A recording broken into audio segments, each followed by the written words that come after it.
Students, metals and non metals की हम लोग फिजिकल प्रॉपर्टीज़ के बारे में पार्ट 1 में पढ़ चुके हैं. Now will study about the chemical properties of metals and non metals. Chemical property क्या होती है? When a material reacts with some other substances, right?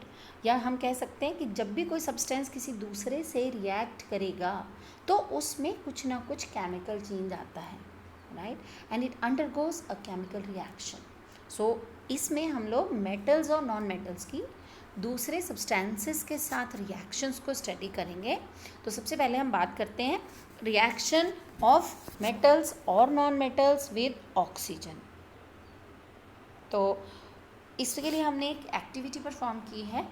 This activity shows where a magnesium ribbon is burnt in the air, and what we are seeing here, we see that the magnesium ribbon is burning with a white dazzling flame, right? And we all have done in earlier physical classes that burning of a substance indicates a chemical change.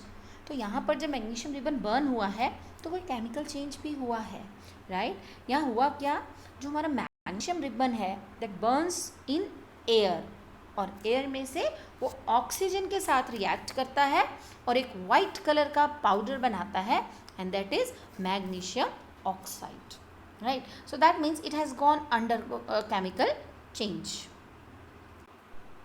अब वो chemical change हुआ क्या, उसमें क्या हुआ, जो हमारा magnesium था that reacts with oxygen from air, right? And it forms a white powder that is magnesium oxide. और हम क्या करेंगे, उस मैग्नीशियम ऑक्साइड को जब वाटर में डिजोल्व करेंगे तो हमारे पास जो सब्सटेंस बनेगा वो बनेगा मैग्नीशियम हाइड्रोक्साइड, राइट? और इस मैग्नीशियम हाइड्रोक्साइड को हम चेक करेंगे, टेस्ट करेंगे, अपने एक लिटमस टेस्ट करेंगे. हम इसका लिटमस पेपर, एक स्ट्रिप है हमारे पास, you know we have already done in class 7. We have got two type of litmus paper. One is blue, other is pink, right? तो हम यहाँ पिंक लिटमस पेपर को यूज़ कर रहे हैं और हमने उस वाटर के सोल्यूशन, मैग्नीशियम ऑक्साइड के सोल्यूशन में इसको डिप किया है.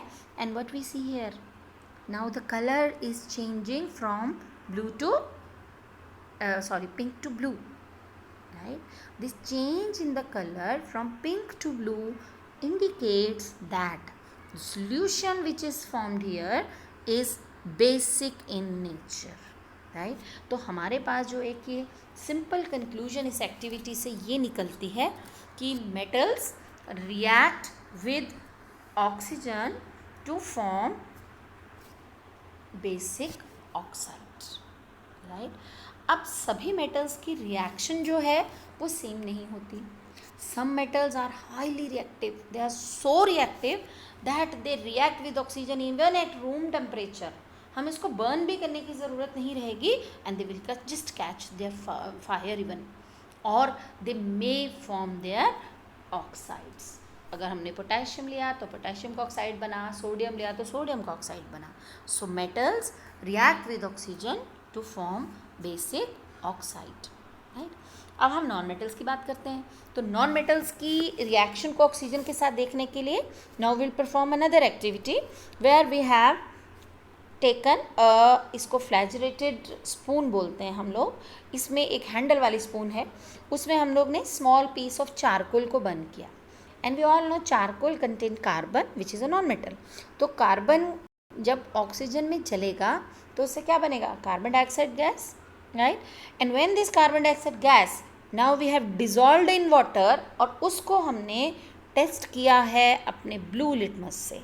Now see the change in the colour is from blue to red, right? और blue to pink, which indicates that the जो हमारे पास सोल्यूशन बना था कार्बन डाइऑक्साइड को वाटर में डिजॉल्व करके, दिस इज कार्बोनिक एसिड. उसका नेचर क्या है हमारा, it is acidic in nature, क्योंकि जो ब्लू लिटमस है वो एसिड में ही रेड में चेंज होता है, राइट? सो इसका क्लियर कट मतलब क्या हो गया हमारे पास, कि जो भी हमारा नॉन मेटल होते हैं, right, they react with oxygen to form acidic oxide, right?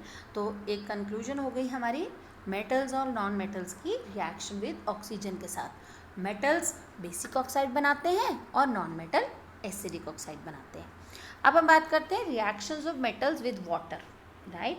अब इसके लिए भी हमने यही किया है, we have done this activity.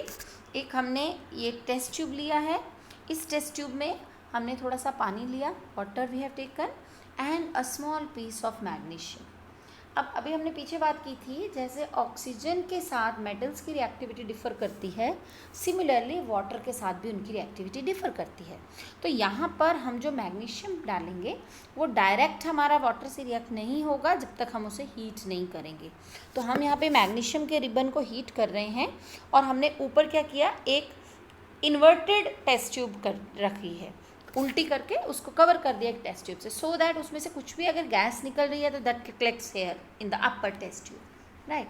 So we can see some bubbles are coming out here in water, right. और बबल का निकलना जो इंडिकेट कर रहा है that some gas is coming out here, right. और इस गैस को टेस्ट करने के लिए हमने क्या किया है, इसको एक गैस के ऊपर वाली गैस को, ऊपर वाली टेस्ट ट्यूब को सीधा करके उसके मुंह के सामने एक बर्निंग मैच स्टिक लेके आएंगे, एक बर्निंग स्प्लिंटर लाएंगे, जिसकी जो बर्न करेगा एकदम पॉपिंग साउंड के साथ। तो the burning of a gas with popping sound indicates the presence of highly combustible gas that is hydrogen.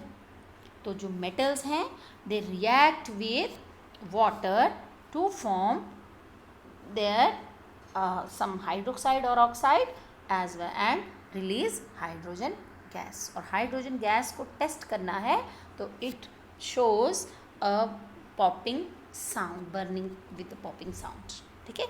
तो मेटल्स, कंक्लूजन हो गया हमारा वहाँ पे, metals react with water to liberate hydrogen gas. अब हम नॉन मेटल्स की बात करते हैं। जो मेटल्स हैं, पहले मेटल्स जो हैं उनकी अभी हमने कहा कि रिएक्टिविटी जो है वो डिफ़र करती है। तो सोडियम पोटाशियम ये तो इतने रिएक्टिव हैं कि immediately they come in contact with water and catch fire, एकदम आग पकड़ जाएंगे। तो इनको वाटर के कांटेक्ट से बचाने के लिए हम क्या करते हैं, we store them under kerosene oil, मिट्टी का तेल, उसमें उसके अंडर हम स्टोर करते हैं, so that air can not reach up to them, right, और वो वाटर के साथ रिएक्ट ना कर पाएँ। सिमिलरली मैग्नीशियम अभी हमने एक्टिविटी की, उसको जब तक हम गर्म पानी नहीं करेंगे वो उससे रिएक्ट नहीं करेगा। So magnesium that react with cold water and reacts on heating, ठीक है, doesn't react with cold water. Zinc की रिएक्टिविटी इनसे भी कम हो जाती है, वो तो नॉर्मल वाटर से गर्म करने पर ही नहीं, वहाँ तो हमें बॉइलिंग वाटर की ज़रूरत होती है, we need to boil the water then zinc react with and form oxide, right. और iron is least reactive towards water, it reacts with steam and you all know that steam has got very high temperature than boiling water.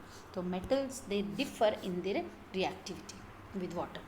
तो अब non metals की बात करेंगे तो non metals they do not react water, generally they do not react, और therefore कुछ हमारे non reactive metal मतलब वाटर के साथ otherwise they do not react, कुछ एयर के साथ भी रिएक्ट कर जाते हैं। तो हम मेटल क्योंकि एयर से रिएक्ट करेंगे तो दे मे कैच फायर सम टाइम, सो उनको हम प्रिजर्व करने के लिए, प्रिवेंट करने के लिए रिएक्शन को हम उसको वाटर के अंदर स्टोर कर सकते हैं, क्योंकि यहाँ प्रॉपर्टी है मेटल की कि वो दे do not react with water, तो हम उनको वाटर के अंदर ही स्टोर कर रहे हैं so that it doesn't react with air and catch fire, right.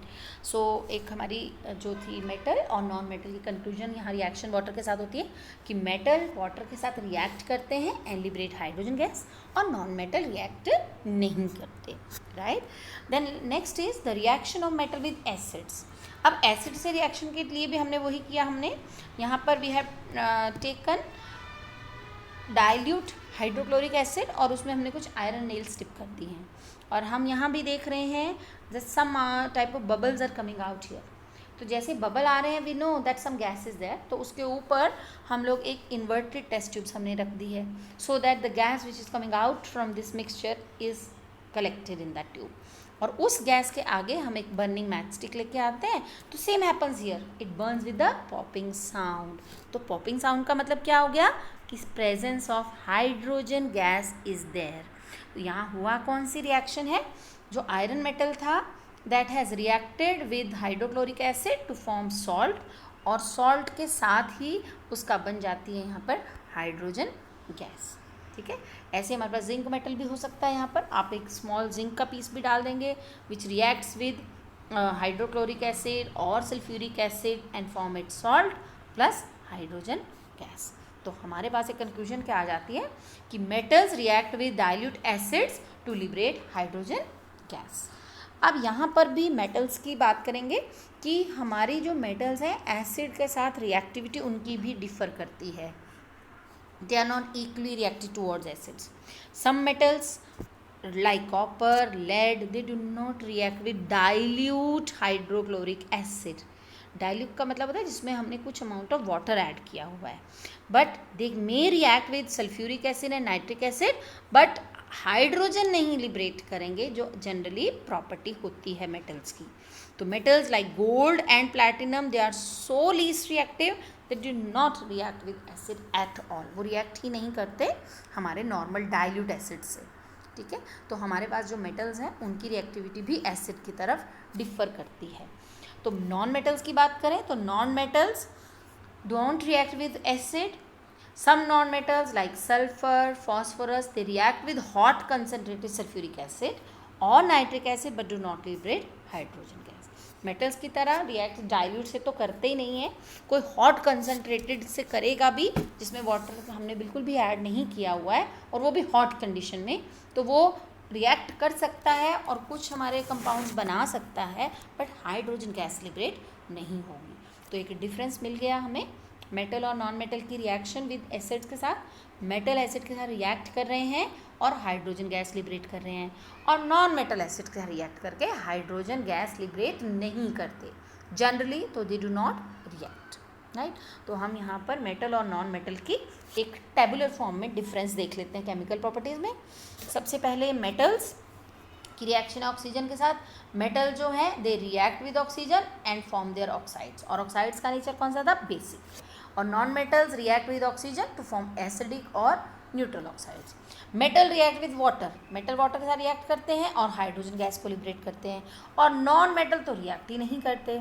Metals acid के साथ भी रिएक्ट करते हैं और हाइड्रोजन गैस लिबरेट करते हैं, and non metals do not react with dilute acids, तो वो उसके साथ रिएक्ट भी नहीं करते। तो we can have this conclusion here कि metal and non metal physical property के जैसे ही केमिकल प्रॉपर्टीज़ में भी एक दूसरे से डिफ़र करते हैं।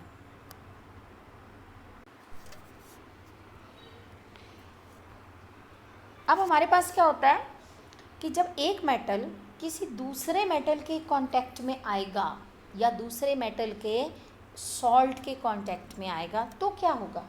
अब मेटल और मेटल, अभी हमने पीछे पढ़ा कि दो मेटल भी आपस में सेम केमिकल प्रॉपर्टीज़ नहीं शो कर रहे हैं, है ना, they are differing in their chemical reactivity towards same substance. तो यहाँ पर हमने क्या किया, we have taken the solution of copper sulphate. Copper sulphate हमारे ब्लू कलर का सोल्यूशन होता है, राइट।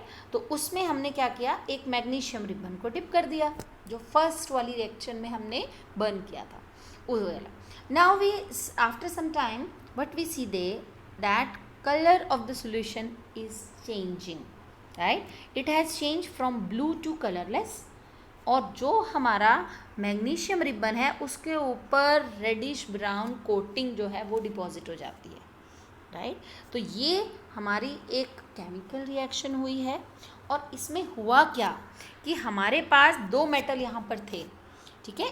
एक मेटल जो हमारा था वो था मैग्नीशियम और दूसरा मेटल था कॉपर। अब इन दोनों मेटल में एक मेटल जो है वो हाईली रिएक्टिव है, वो कौन है, मैग्नीशियम। तो यहाँ पर दोनों की आपस में जो स्ट्रेंथ है वो उनकी रिएक्टिविटी के बेस पे दोनों थोड़ा सा डिफरेंटली बिहेव करेंगे, राइट। तो हुआ क्या, मैग्नीशियम ने कॉपर को देखो स्पेयर कर दिया, हटा दिया वहाँ से, और सल्फेट के साथ खुद अटैच होके एक नया कंपाउंड बना दिया, मैग्नीशियम सल्फेट, राइट। तो this is a common conclusion that यहाँ हुआ क्या कि एक मेटल जो था इट वॉज हाईली रिएक्टिव, तो more reactive metal has displaced a less reactive metal from its salt solution. Copper sulphate का सोल्यूशन था, उसमें कॉपर मेटल था, तो कॉपर मेटल जो है वो कम रिएक्टिव है। दूसरा मेटल जैसे ही मैग्नीशियम आया उसने उसको साइड पे किया और अपने आप उसकी जगह ले ली। जैसे होता है ना, दो बच्चे बैठे हैं सीट पर और एक तीसरा कहीं आके बोलेगा तू उधर चला जा भाई, मैं इसके साथ बैठूंगा, दिस इज़ माई फ्रेंड।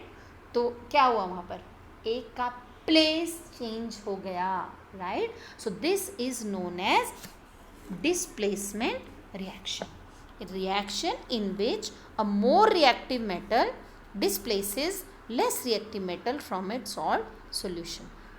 तो it may be many type of metals, right, जहाँ जो एक दूसरे के साथ इंटरेक्ट करते हैं, तो हमने उन सभी मेटल्स को एक डिक्रीजिंग ऑर्डर ऑफ रिएक्टिविटी में अरेंज कर दिया। सबसे ऊपर है potassium, sodium, calcium, magnesium etcetera. तो हमने ये पूरी एक रिएक्टिविटी सीरीज बनाई है। इसमें हमारा क्या है, जो सबसे ऊपर है potassium, it is highly reactive, बहुत ही रिएक्टिव है ये। और जैसे जैसे हम धीरे की तरफ नीचे नीचे की तरफ आ रहे हैं, द रिएक्टिविटी इज डिक्रीजिंग। और लास्ट में हम आ जाते हैं प्लैटिनम पे, गोल्ड में, मरकरी पे, copper. These are less reactive metal. और लेस रिएक्टिव मेटल क्या है, जो हमारे रिएक्ट करते ही नहीं हैं। So this is a reactivity series, the series of metals arranged in the order of decreasing reactivity. तो मोस्ट रिएक्टिव टॉप पे है और लेस रिएक्टिव सबसे नीचे है। तो हमें करना भी यही है, इन मेटल की सीरीज़ को इसी तरीके से हमें लर्न करना है, where they are arrange in the order of decreasing reactivity. अब इसमें से जो हमने सबसे नीचे मेटल पढ़े हैं उनको, क्योंकि अभी हमने कहा है they are least reactive, they are not reacting with any substance like gold and platinum, so they are known as noble metals. The noble metals are the metals which are least reactive. सबसे कम reactive हैं वो air, water, acid, base और किसी और substance से react ही नहीं करते हैं, ठीक है, लाइक गोल्ड एंड प्लैटिनम। अब ये लीस्ट रिएक्टिव हैं, इसीलिए इनके बहुत से हमारी इस प्रॉपर्टी पर यूजेस भी हैं। दूसरा, दे do not get tarnished. Tarnish means they do not lose their shine. इनकी बहुत जल्दी जो है किसी से रिएक्ट होने की वजह से इनकी प्रॉपर्टीज चेंज नहीं होती। They retain their shine for longer time and exactly they are highly malleable and ductile also. तो ये प्रॉपर्टी होने की वजह से हम इनको यूज़ करते हैं ज्वेलरी बनाने में, राइट। मेटल्स को आप जानते हैं ज्वेलरी बनाने में यूज़ आते हैं। कुछ मेटल्स हैं जैसे प्लेटिनम, उनको हम लोग डेंटिस्ट्री में भी यूज़ करते हैं। कुछ मेटल जो हैं वो दूसरे मेटल के ऊपर कोटिंग करने के लिए, जो हमारे लेस रिएक्टिव हैं या हाईली रिएक्टिव हैं, उनके ऊपर हम इनको लेस रिएक्टिव को कोटिंग करेंगे। जैसे देखो, ये देखिए, ये कुछ और स्टील का था, उसके ऊपर हमने उसको गोल्ड प्लेटिंग दे दी। तो इससे क्या हो, जैसे आर्टिफिशियल ज्वेलरी बनती है हमारी, राइट। आपको गोल्ड मेडल, सिल्वर मेडल कई बार ये हैं, तो they are just coated metals, not always they are pure. उनके ऊपर लेस रिएक्टिव मेटल जो हैं उनकी कोटिंग दे देते हैं, so they do not get tarnished, right. तो this is how noble metals they are used here. अब हमारे पास जो है गोल्ड, एक बहुत कॉमनली यूज़ होने वाला नोबल मेटल है ज्वेलरी में, राइट। और एक एक्सपेंसिव तो ये है ही है, लेकिन गोल्ड जो प्योर गोल्ड होता है वो हमारा सॉफ्ट मेटल होता है, तो हम उसको डायरेक्टली ज्वेलरी बनाने में यूज़ नहीं कर सकते। हम क्या करते हैं generally, they are mixed with some other metals, like जो हमारी गोल्ड की ज्वेलरी बन रही है, इट इज़ नॉट 100% गोल्ड। हम कहने को बाज़ार से लाएंगे भी, पर उसमें सिल्वर, कॉपर, हमारा कुछ पार्ट्स मिक्स होता है। तो किसी भी आइटम में हमारा गोल्ड कितने पार्ट्स अवेलेबल है, उससे हमारे गोल्ड की प्योरिटी डिसाइड होती है। तो प्योरिटी ऑफ गोल्ड को हम लोग मेजर करते हैं कैरेट्स में, राइट। सपोज हमारे पास टोटल जो अमाउंट है गोल्ड प्लस उसके साथ हमने जो भी चीज़ ऐड की, इट इज़ 24 पार्ट्स, राइट। तो उसमें गोल्ड कितने पार्ट है उसके लिए हम कैरेट लगा देंगे।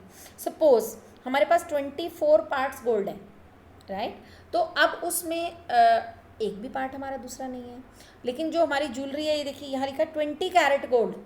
अब 20 कैरेट गोल्ड का क्या मतलब हुआ कि इसमें 22 पार्ट्स गोल्ड हैं और 2 पार्ट्स में भी कॉपर और सिल्वर।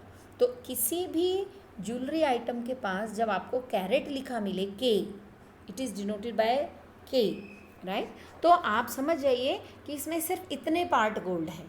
जैसे 18 carat gold, 18 carat gold means 18 part golds and 6 part other metals. 20 carat gold means 20 parts gold and 4 parts other metal.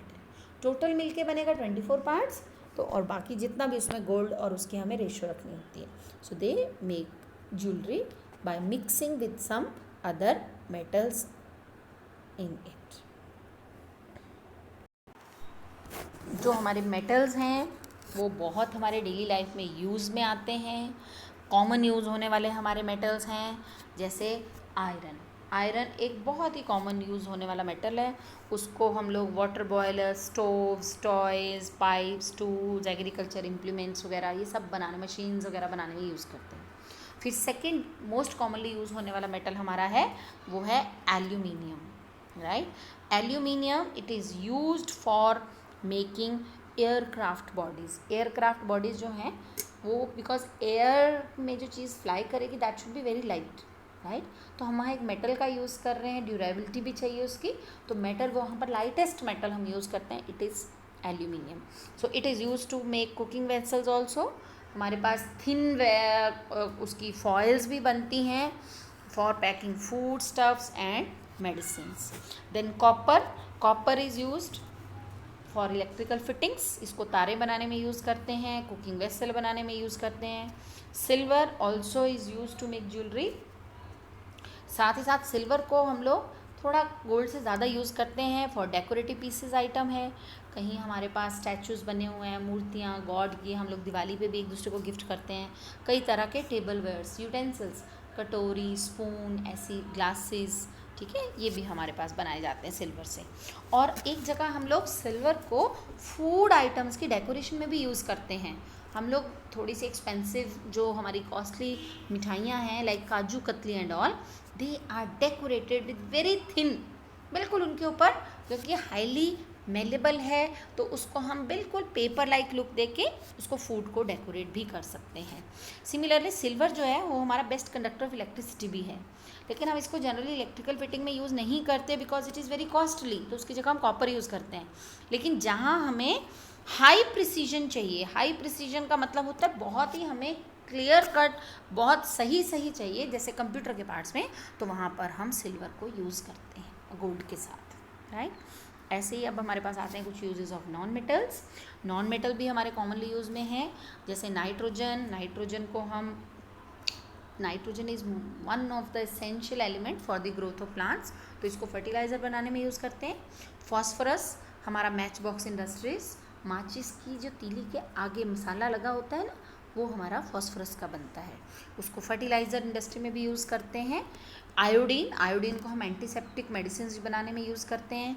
Sulphur is use to make fire crackers, gun powders and sulphuric acid. Oxygen is use for breathing. Right, diamond, diamond और graphite, ये हमारी दोनों carbon, एक जो non metal है उसकी form है, और डायमंड को हम ज्वेलरी बनाने में यूज़ करते हैं. डायमंड हार्डेस्ट भी होता है नेचर में, इसलिए उसको कटिंग ग्लासेस करने के लिए ग्राइंडिंग टूल्स में भी यूज़ करते हैं. ऐसे ही हमारे पास कार्बन की एक फॉर्म है graphite, which is a good conductor of electricity and it is used in making batteries and in pencils. अपने आपका जो लेड है ना पेंसिल के आगे, उसको क्ले के साथ ग्रेफाइट मिक्स करके वो हमारा पेंसिल में यूज़ करते हैं because it gives black mark on the paper when it is used in writing. अब मेटल्स को हम लोग यूज़ करते हैं as it is in their singular form, और sometimes metals are also mixed with some other metals और non metals. तो metal को जब हम नॉन मेटल या फिर किसी और मेटल के साथ एक या एक से ज़्यादा मेटल या नॉन मेटल हम यूज़ करते हैं तो हमारे पास मेटल का बनता है alloy. Right, we make the alloys of the metal. Alloys जो हैं हर जगह हम लोग मेटल को यूज़ नहीं कर सकते. Alloys are also better than metal because एक तो वो हार्डर और स्ट्रॉन्गर हो जाते हैं प्योर मेटल से, ठीक है, और they become more resistance to corrosion also. जैसे आयरन, अब आयरन जो है हमारा एक मेटल है जिसको आप जानते हैं बहुत जल्दी उसको रस्ट लग जाता है when it comes in contact with water and air. तो हम लोग किचन में जो अपने यूटेंसिल्स बर्तन यूज़ कर रहे हैं वो हम स्टेनलेस स्टील के यूज़ कर रहे हैं। तो वहाँ हमने क्या किया, और उसमें आपको पता है उस बर्तन में हमेशा हम लोग उसको क्लीनिंग में भी वाटर यूज़ कर रहे हैं, उसके अंदर वाटर को स्टोर भी कर रहे हैं, पर उसको रस्ट नहीं होता, जबकि ये आयरन से बना है। क्यों? क्योंकि उसमें हमने आयरन के साथ जो है वो क्रोमियम, निकल, दूसरे मेटल्स को मिक्स कर दिया, जिससे उसकी हार्डनेस बढ़ गई, स्ट्रेंथ बढ़ गई, और उसको कोरोजन भी नहीं होता, उसको जंग भी नहीं लगता। ठीक है, now we have a list of alloys which have got different composition and different uses. जैसे हमारा स्टील के अंदर आयरन और कार्बन मिक्स हैं और उसको हम यूज़ करते हैं ये मशीन पार्ट्स वगैरह बनाने में, अभी हमने बात की। स्टेनलेस स्टील जिसके अंदर आयरन, क्रोमियम, निकल, इसको हम लोग किचन में बर्तन बनाने में, cutlery, spoons and all use करते हैं, सर्जिकल इम्प्लीमेंट्स बनाने में। ब्रास के अंदर कॉपर और जिंक मिक्स है, ऐसे ब्रॉन्ज के अंदर कॉपर और टिन मिक्स है, और अकॉर्डिंगली उनके यूजेस भी हैं हमारे पास। जर्मन सिल्वर एक हमारे पास कॉपर, जिंक और मेटल निकल का है, मिल के बनाया हुआ है हमने एलॉय, जिसको टेबल वेयर बनाने में यूज़ करते हैं। ड्यूराल्यूमिन, अभी हमने बात की थी ना, aluminium is use in aircraft bodies, but not only aluminium, it is mixed with copper, magnesium and manganese just to make an alloy। ठीक है, और उसको एयरक्राफ्ट बॉडीज़ में भी यूज़ करते हैं। ऐसे एल्निको, एल्यूमिनियम, निकल एंड कोबाल्ट का हमारा एलॉय है जिसको मैग्नेट्स बनाने में यूज़ करते हैं, that we have already read in class 6th also. Gun metal is also common alloy which is mixture of copper या alloy of copper, tin and zinc, and it is used to make gun barrels. So these are some of the common alloys which have got different composition or different uses. So with this the chapter we have finished, and now you can study different chemical properties and physical properties together, just to have a comparison between metal and non-metal. Thank you.